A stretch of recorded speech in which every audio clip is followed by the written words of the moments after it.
Nous sommes à Graignes, une petite commune du parc des Marais du Cotentin et du Bessin. Sur le parking de l'hippodrome, au sommet de cet arbre isolé, niche une famille de cigognes blanches. Autrefois, l'arbre était en plein champ. Le champ, lui, a laissé la place au parking, mais les cigognes sont restées. C'est l'une des caractéristiques majeures de l'espèce, un attachement constant à leur site de nidification.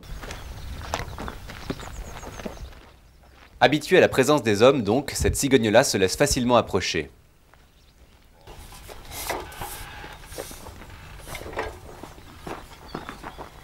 Alain Chartier est ornithologue. Il procède aujourd'hui au bagage des jeunes cigogneaux afin d'identifier ultérieurement les individus et permettre ainsi de les suivre au cours de leur migration. Le moment choisi pour l'opération est relativement court. Trop jeunes, les pattes des oisillons seraient trop fragiles pour supporter la bague. Trop développées, ils se risqueraient à un envol précoce qui pourrait se solder par une chute. Ces cigognes-là ont environ 35 jours. Encore 4 semaines et elles pourront s'envoler. À ce stade de développement, les cigogneaux réagissent à un danger en se plaquant au fond du nid, puis ne bougent plus. Leur manipulation est donc relativement commode. Voilà la bête. Hop.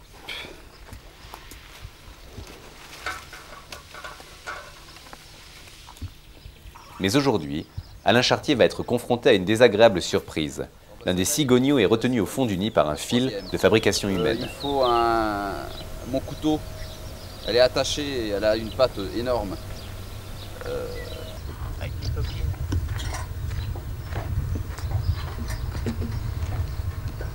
Voilà, Donc c'était une ficelle qui devait être au fond du nid et elle a grossi. Ici, là. Elle a grossi au milieu de la ficelle, mais comme il y avait un nœud, en fait ça on lui voit a fait bien un la garrot. ficelle.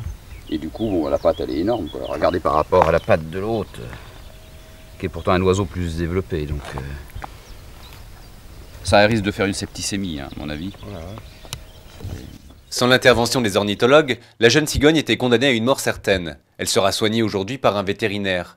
Mais même dans ces circonstances, son futur est encore incertain. Mais le problème, c'est le fait de.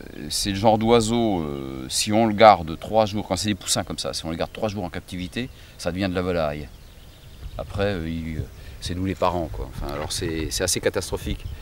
Donc ce qu'il faut, c'est que j'arrive à faire dégager ça, essayer de la soigner le plus vite possible, et la réinjecter sur le nid le plus vite possible. Mais bon, après, c'est le tout est de savoir, une fois le garrot enlevé, ce que ça va donner. Hein. C'est pas gagné, quoi. Qu'est-ce qui se passe quand il y a un cigogneau qui meurt dans un nid? Qu'est-ce que font les parents? Souvent, ils l'éjectent.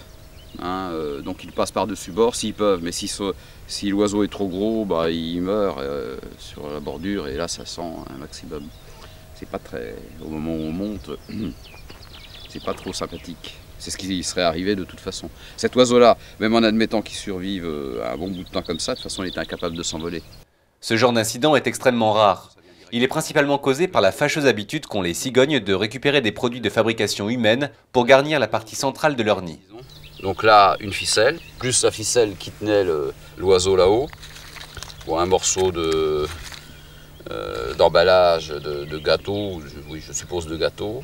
Donc ça, ce petit tissu, 3, 4, 5, 6 objets d'origine humaine. Donc c'est beaucoup. Fort heureusement, il existe pour les hommes d'autres manières de participer à la construction de ces nids. À l'exemple de cet agriculteur de Beuzeville-la-Bastille qui n'a pas hésité à bâtir sur ses terres 3 plateformes destinées à accueillir les cigognes. Alors ça, c'était une barrique que j'avais qui ne servait plus, donc j'en ai coupé une partie pour lui faire un fond, puis je l'avais installé comme ça, ici. Et puis là-bas, c'était un grillage américain que j'avais plié, puis j'avais attaché du bois dessus, puis on l'avait fixé là sur la tête de l'arbre.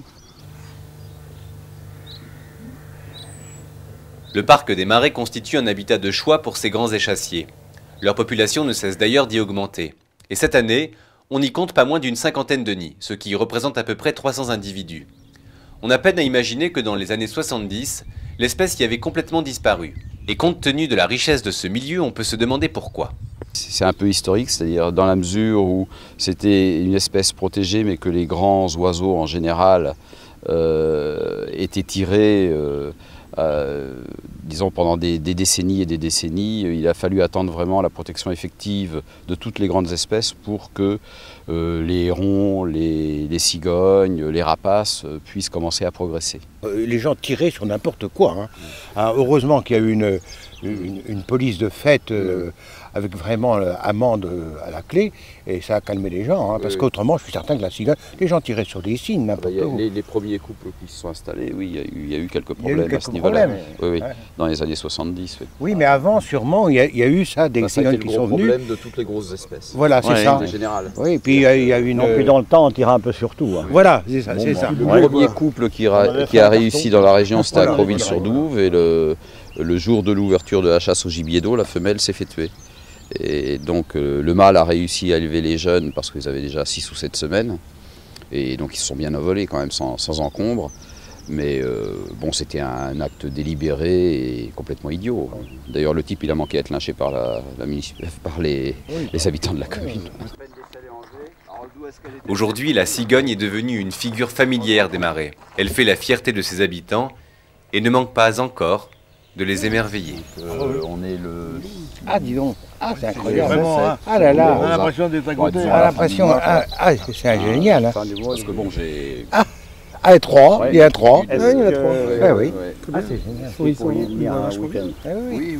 Pour ceux qui s'inquiéteraient du sort de notre cigogneau blessé, Alain Chartier, contacté par téléphone, nous a assuré que l'oisillon se portait bien et qu'il venait d'être réinstallé dans son nid d'origine.